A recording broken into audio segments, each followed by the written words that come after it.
Hello friends, I'm glad we made it to part 3 of the topic that we discussed at my verse. So today is going to be the last part of the talk at my verse. But today we're going to focus on one specific line from the song which says, I can feel those places in your heart no one else's can. I can feel those places in your heart no one else's can. So have you ever struggled with emptiness in your life? I did. For almost 3 years, I struggled with emptiness in my life. I can recall those sleepless nights, the nights where I twist and turn in my bed, those horrible nights. In my life, I have everything I need. In fact, I even get whatever I want. But the sad part is that I feel that there is something missing in my life. I feel that my life is incomplete. I have lots and lots of friends. I enjoyed with them. We enjoyed a lot together. But when I am alone, I struggle with emptiness a lot. This emptiness is eating me up the inside. What can I do? I'm confused. I'm stressed. I'm frustrated. I'm depressed. Sometimes life doesn't make sense at all. Sometimes life feels there's no sense of purpose. I'm just like a boat without a rudder. Where will I go? Why am I here on earth? This question arises in my head. But when I read the Bible, it's so amazing. And when I read John 4, it tells us about another beautiful story. We have studied about Zacchaeus, we have studied about the adulterous woman. And when I look at the Bible in John 4, we gather so many valuable thoughts from this passage. And it's so amazing, and I encourage all of you to go to read your Bible. You go to John 4, read this passage, meditate on it, and we will get so many valuable thoughts from this passage.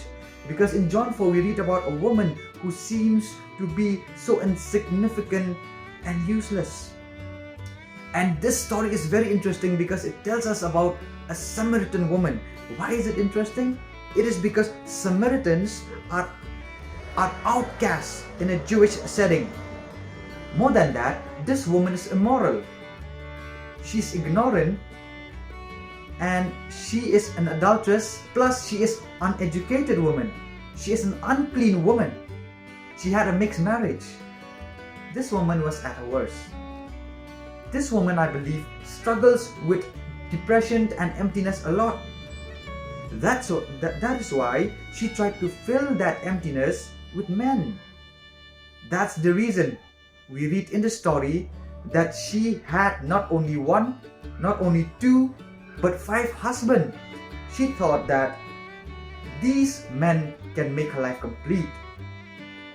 But she was wrong, because one after another they left her more broken and more empty. Who can fill her empty heart? What's the point of living when there is no purpose?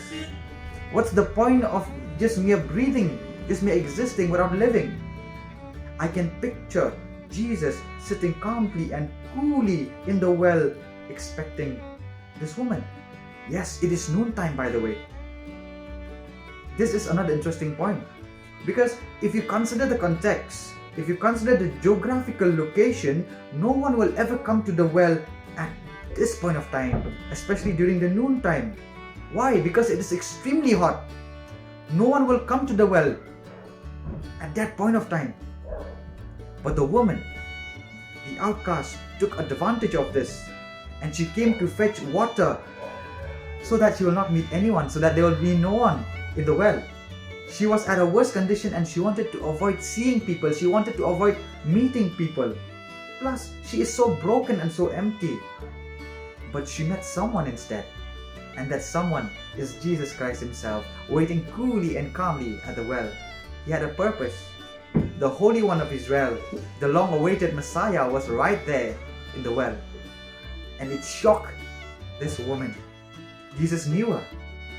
He knew her whole history. But most importantly, he knew that she was struggling with emptiness and depression. So he made an offer she cannot refuse. He offered her a drink that will quench the thirst. We are thirsty. She is thirsty. We are living in a thirsty generation. We thirst. We need something to quench us, just like this woman. The interesting part is that when this woman was offered by Jesus.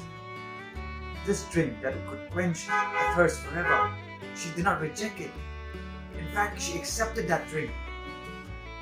And it's interesting to note that when this woman accepted this offer, she accepted drink from the living water, her life was transformed completely. She was transformed from an immoral, adulterous, uneducated Samaritan, empty and depressed woman.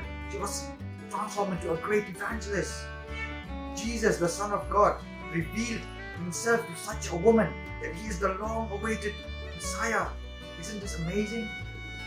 He chose the least of the society, from the society, to reveal himself to a woman.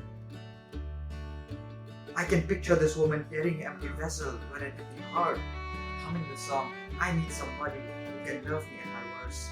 Jesus heard her and he replied, "I love you, my child. Don't you worry, I'll be there whenever you need me.